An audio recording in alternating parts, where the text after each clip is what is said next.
Hello दोस्तों, राधे राधे, प्रणाम। आप लोग के बीच बहुत ही प्यारा सा देवी जी का गीत प्रस्तुत कर रही हूँ। आप लोग सुनिए और अपना प्यार दुलार आशीर्वाद बनाए रखें। ले ले आई है भैया मई हर से चुनरी, ले ले आई है भैया मई हर से चुनरी, लागल बलल सा कब होई दर्शन, लागल बलल सा मन में कब होई दर्शन, चाँद रूप सुंदरी ले ले आई है भैया मई हर से चुनरी, ले ले आई है भैया मई हर से चुनरी, मांग सिंदूर सोहे टीका सोहे टिकुली,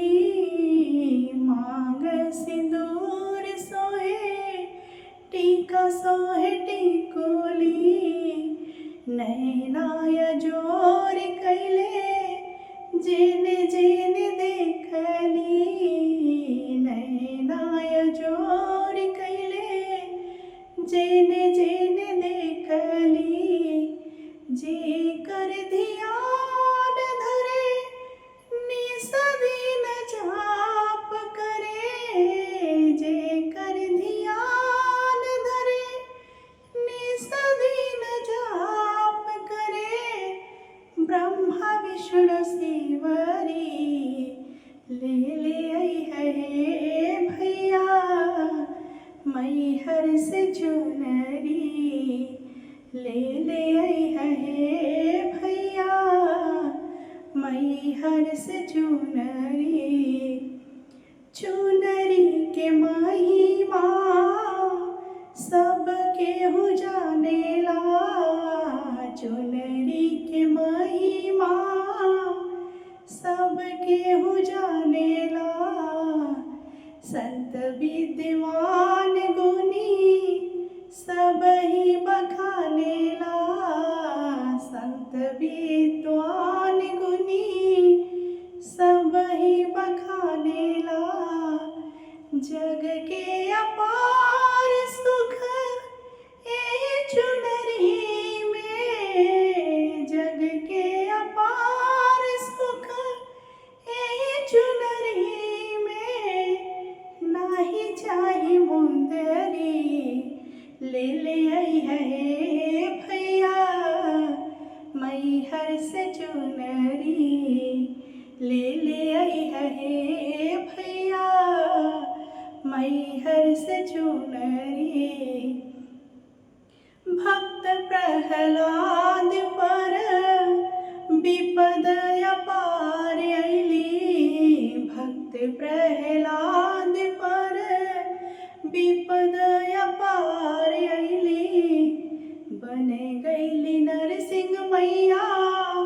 खंभा के फाड़ देली, बनी गईली नरसिंह मैया खंभा के फाड़ अइली, प्रहलाद ओढ़ लिहले ओढ़ के अमर भइले, प्रहलाद ओढ़ लिहले ओढ़ के अमर भइले, उहे हवे चुनरी ले ले आई है भैया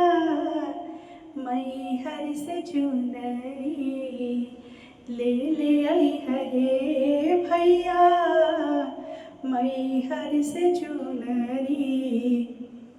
एगो हमरा स्वामी खातिर दूगो हमरा सखी के, एगो हमरा स्वामी खातिर दूगो हमरा सखी के, बांधली है पगड़ी ले ले आई है भैया मई हर से चुनरी,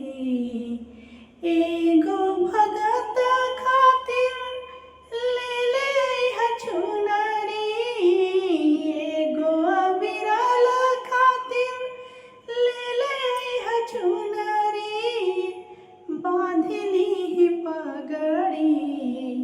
ले आई है भैया मैहर से चुनरी, ले आई है भैया मैहर से चुनरी। लागल बललेसा कब होई दर्शन, लागल बलल सावन में कब होई दर्शन। चाँद रूप सुंदरी